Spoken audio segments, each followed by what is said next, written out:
I'm Diana Kanecki of Kanecki Art, as well as Kanecki Associates and DKA Strategic Planning Incorporated. Today I'd like to talk about two interesting episodes I watched over the weekend. Halt and Catch Fire Season 3, Episode 2. What I liked about that episode was that it showed two women who were starting a business and not going through the couch trip or the dinner and wine trip, because one episode involved someone calling them for dinner and wine, and basically what it was, to get them agreed, they quickly offered a glass to one of them, and she passed, which was good. In addition, it showed how women can work together, and basically how we do, and do it ethically. Like one person who in the episode who is a male supporter, he mentioned about the difference between some cultures. Like he said, well, in one culture they stab you right in the chest, the other one they try to stab you in the back, and he preferred a direct fight, being stabbed in the chest, meaning like basically like the cowboy fight or the Texas fight, which is I prefer the Texas attitude as well as the conservative California attitude when I worked for Foghorn in Daly City, and also when I worked for SCS in La Jolla. In essence, we were purple. We listened to everybody, but also we were direct. We didn't go through these indirect games of the couch trip or the dinner and wine dance. So I'm glad this episode showed this, and it also showed how basically a new idea came from one rejection.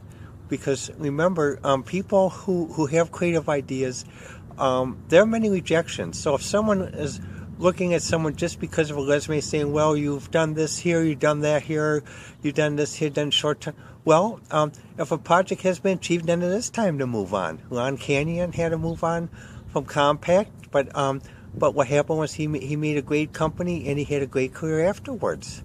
And that Steve Jobs was first had to move on from Apple because Apple became too comfortable, and when he came back, he revived Apple, and now his predecessor needs to get that same spirit again.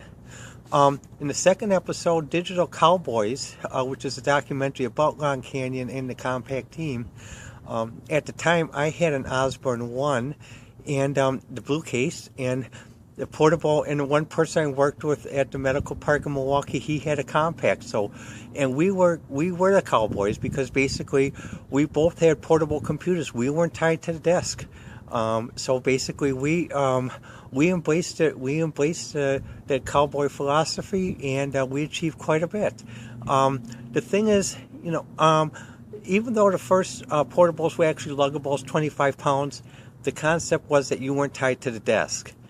In addition, in the documentary, I mentioned about when IBM came out with the microchannel for the Model 50 through 80.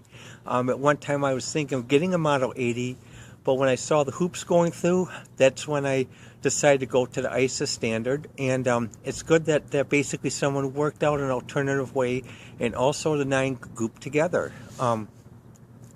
However, one thing we do have to get back to, President Trump did come to visit Kenosha and sign a bill to increase American manufacturing and American hiring, especially modifying the H-1B bill, which has been abused, to displace many qualified computer science graduates who have been born in America and have gone through American colleges. I agree in open competition, but I also agree in fair competition.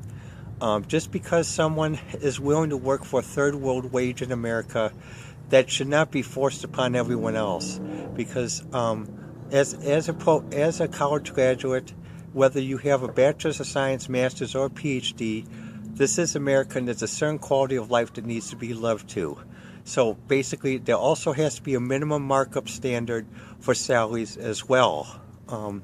In terms of manufacturing, like in the episode of Digital Cowboys and Halt and Catch Fire, many of the achievements made during the computer revolution were when computers were manufactured here in Houston, in San Francisco, San Jose, other places. I agree in worldwide manufacturing, but I don't agree in the current practices of where it's simply just because of banal, old-style 19th century robber capitalism. No. We need to get back to that each area can produce locally and also sell locally and internationally so that every area is self-sufficient and can enjoy a full quality of life. Having colonies or other areas is not the way to go since the end of the Cold War. We need to get back to each area self-sufficient, like Kenosha used to be when it had manufacturing and more than just piecework. Well, let me know what you think. I'm on Twitter at Diana1A, and also I'm on LinkedIn as well at Diana.Kanecki, and Facebook. Talk with you soon.